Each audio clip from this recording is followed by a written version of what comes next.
Good afternoon friend. তো আজকে আমি বানাবো চিংড়ি মাছের মালাইকারি। তো আপনাদের সবাইকে গুনগুন লিটল কিচেনে স্বাগত। তো এই রেসিপিটার জন্য আমি কি কি আজকে ইউজ করছি সেগুলো আপনাকে দেখাচ্ছি। এখানে আছে পেঁয়াজ, আদা, রসুন আর লঙ্কা। এরপর আমি এটাকে হালকা ভেজে নেবো, ভেজে তারপর করবো। চলো দেখাই নেক্সট ভিডিওগুলো। এগুলোকে আমি পেস্ট করে নেবো। একটা বাটির মধ্যে নিয়ে নিয়েছি হলুদ গুঁড়ো, গরম মশলা, লঙ্কার গুঁড়ো আর নুন। তো আমি এই গরম মশলাটা সানরাইজের ইউজ করছি। তো পেস্টের জন্য আমি সব দিয়ে দিচ্ছি।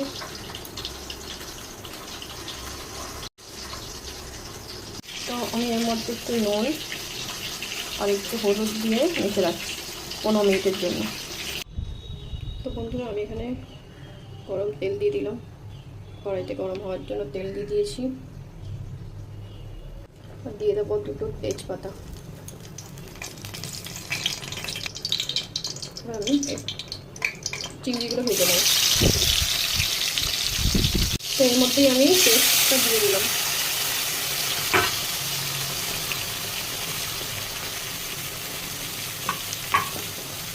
আর দিয়ে দিচ্ছি মশলাগুলো। এর মধ্যে একটু মশলা দেওয়ার জল অ্যাড করলাম।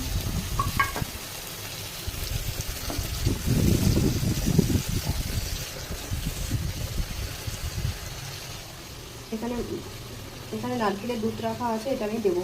নারকেলের দুধটা দিয়ে দিলাম।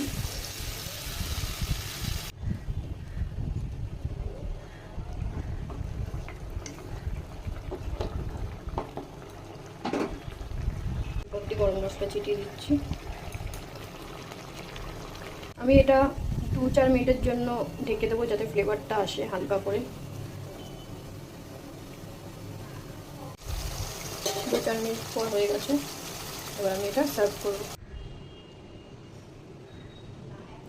তো আমাদের রেডি হয়ে গেছে চিংড়ি মাছের মালাইকারি বন্ধুরা।